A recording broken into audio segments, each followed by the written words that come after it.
Hello everyone, it's Steve from the garden. Today I'm going to go over my raspberry bed. I'm making this video in response to someone who had some questions about it. So here we go. The first thing I'm going to go over is bed prep. Now when I did put this bed in, I did till this ground in beforehand. This whole area is really weedy full of trees at the time. So I did till all that up, moved to grass and other weeds and stuff. And then before I put the raised beds in, I put cardboard down on the bottom. Now, as far as the bed itself, I do recommend doing like some sort of a raised bed or a large container because raspberries will spread. Now, I did mention about these spreading. These spread two ways. One is by sending roots underneath the ground, and those will pop up in another location. But the other way these will spread is if these tips on the plant here, if they get into the ground like this, they will form roots and they'll grow a new plant in that spot, which can be useful if you really want to increase your number of plants in the beginning.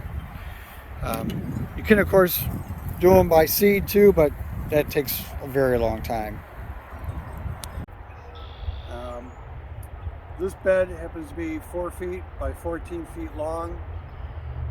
It's a 2x8s, so it's about 7.5 inches tall. And that's plenty tall enough to keep the runners that the raspberries produce from getting underneath and getting into like the pathways. So the next thing I did fill this bed with a mixture of topsoil and compost. Now with the raspberries, they do need that moisture. A little bit heavier soil works out pretty well for them, at least it does for me. And so I just put the beds together, put that soil in, and I went on to the planting phase. In terms of actually planting, when you get them from the store, they're usually like bare roots. And just make it so that the crown is right at the soil surface. I'm not going to plant this one today. This one happens to be a Latham. And I have one other Latham over there, and I really like those. There's actually 7 varieties of raspberries in this bed. When I originally set it up, I did 2 of each variety, about 2 feet apart roughly. In terms of planting time, ideally you want to do it like at or just after your last frost date. And I put these in, I put them in a couple weeks before my last frost date, and there's some that were in this spot here and another one over in this other area. We got cold and they didn't make it. The other ones did, but I ended up replacing those 2 canes. So avoid that mistake. After you get those plants in, you can give them some fertilizer. I'll just use like a balanced fertilizer, spread it in there. Depending on what your soil is like in terms of how acidic it is, you might need to add some soil acidifier or some sulfur in there to bring the pH down to 6 to 6.5. This year when I added compost into this bed, I did add soil acidifier in to help bring down that pH a little bit. After planting, it's useful to put some sort of structure up to help keep the canes in from spilling outside the bed, depending on where you're planting them. You have them like say against the south side of a house, maybe just do 3 sides because the house will hold them up on the one side. But it is useful because it will flop over, get outside the bed, and it just keeps everything just helps keep everything contained. Now in terms of maintenance, most of you would probably have one of these. If you don't, you'll need them. The fruiting will happen typically the first year.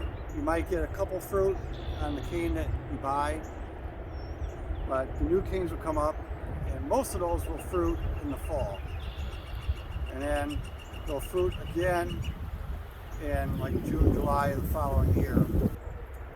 Regardless of when the fruits are coming in, whether it's the fall or the summer, the real advantage of having raspberries at home is that you can pick them when they're truly ripe. When you buy them at the grocery store, they're often like bright red, and when you buy them, they're not that sweet. It's because they have to ship them, you know, get them into the store, get them out to where people can actually buy them. And if they let them go truly ripe, they probably spoil before you actually got them to your house. So the varieties I have here are all like a red variety. I don't have any of the gold or yellow ones, at least not yet.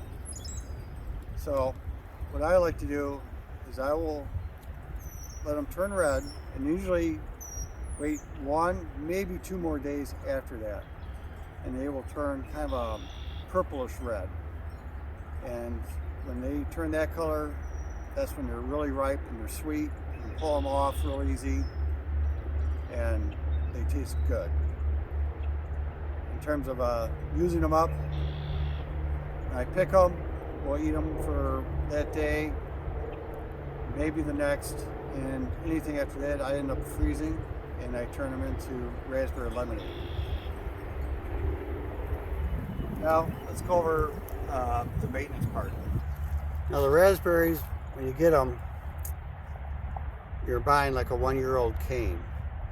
So you put those into the ground, again right at soil level. Those are actually the floral canes that you're buying. The canes that grow up brand new, those will be the prima canes. Those will be the ones that fruit in the fall. Once they get through the winter time and they start fruiting in the second year, those are the floral canes. Once they get done fruiting, that's it, they're done. So here's a good example. This one fruited last summer. It's done. It's not going to come back. Just clip it down at ground level. Now, in terms of height management, these raspberries will start getting tall, and I will kind of clip these off if they start getting too tall. And then you'll see them starting to branch out more. Let's take a look at another one down here.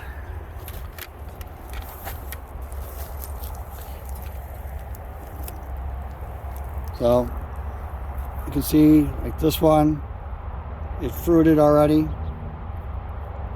You can see the wood's dead on there, so I'm just going to cut that one out. Same here, another one, it's cut right down. Take that one out. Now all the canes that you see here, these all grew last year.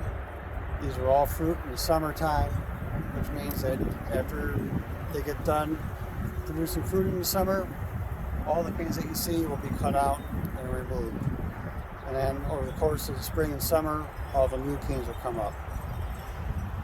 Now where I live, in the fall, the hornets will, as they run out of food, they start going after the fruits. So I actually have like a hornet trap attached to the bed. I put like some sugar water in there to help trap them, prevent them from getting the fruit before I do. Okay, 2 last things I'll talk about with the bed is, you know, when you have a raised bed, that soil level will sink over time. So you will need to top this up. I just topped this up with compost a couple weeks ago. The last thing I'll do is I will cover this with a wood mulch. That'll help contain moisture, and being a kind of a woody plant that helps grow, or the fungi that's beneficial for these plants. Anyways, that'll be it for today's video. Hope you enjoyed it. If you learned something, that'd be great. Give me a thumbs up on that. And we'll see you on the next one.